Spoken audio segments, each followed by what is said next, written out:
Blowing stuff up and hitting the authority where it hurts. That's my game. Now, if you're as good as Elizabeth says you are, then I do believe you and I will get along nicely. With Rage, we've blown out the experience. We have a much larger world. We have very unique environments. We have various gameplay experiences. Rage is more than just a first-person game. It's a complete experience.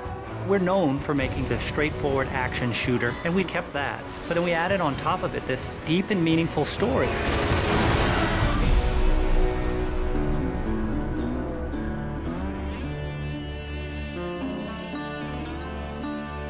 So the story of Rage. We had the setting, we knew we wanted to have it on Earth, then we had to decide how we would destroy the planet. And we actually found that there's a real asteroid, which is called Apophis, which will pass by the planet around 2036.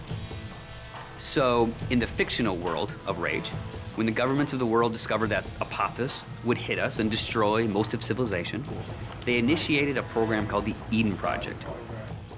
So the game starts out where you are an Ark survivor. You are one of those people buried in 2036. Your Ark emerges from the ground 100 years later. Unfortunately, you're the only one that survives in your Ark. So when you step out, you are alone. And it's this post-apocalyptic world that you rise up in, and it's this twisted version of the reality you used to know, and you really don't know what to expect. Current position unknown. There's mutants and there's bandits, you know, and there's groups of settlers trying to survive. You people are only trouble. Now be on your way. The world has moved on, and it has its own thing going. We don't give the character a name or a face that's unique to the story. We want the player to jump in and actually add his own identity into that character. So when you step out of your Ark in Rage, you have no idea what your role in the bigger conflict will be. At first, all you are worried about is surviving. And you team up with some settlers, and you're doing some odd jobs. So here's what I need you to do. So you're not just going from one area to an airlock to the next area. It is an open world. It's believable in a sense. And it's the story and the characters and the setting that really delivers the gameplay.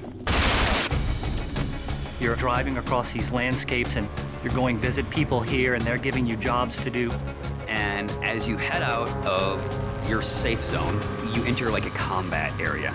So you may find a handful of bandits with rocket launchers mounted on their cars. And as a player, if you wish to engage them, you can. If you wish to try to run and gun and get out of there, you can. Then the story starts unfolding, and you realize that these warring bandit clans, they all occupy a certain area of the wasteland. They own it. They'll attack you if you go in there and you don't look right. Then the same thing with the towns. If they don't know you, they're going to treat you like an outcast. Well, will you look here? A new face, a new body. Oh, I am so glad I got out of bed this morning. You start learning about these crazy mutants who they don't even like each other, much less you, much less the bandits. And then you learn about this other faction, the Authority, and they start playing a bigger and bigger role in the story. They are trying to control the wasteland and set the direction of mankind. That's the truth. And that's what people need to know. So there's a small group of people called the Resistance that are fighting against the Authority. The Resistance discovers you. And everyone knows that Ark survivors have a certain specialness to them. You got all those little computers racing around inside you. You know, as you move through the story and you become more important and people start to take notice of you, so does the Authority. As you, the player, get your weapons and start interacting with the characters and start fighting all the bad guys in the world, you understand what your role is in the world. So, you're the new team member. The story in a game really gives meaning to the action. It creates the setting that all the gameplay exists on. And if you have a compelling story, and you have compelling action, and ways to drive the player forward, it just creates a richer experience and a more complete package. But it's always about, again, something new around every corner, and you really have to stay on your toes in the wasteland.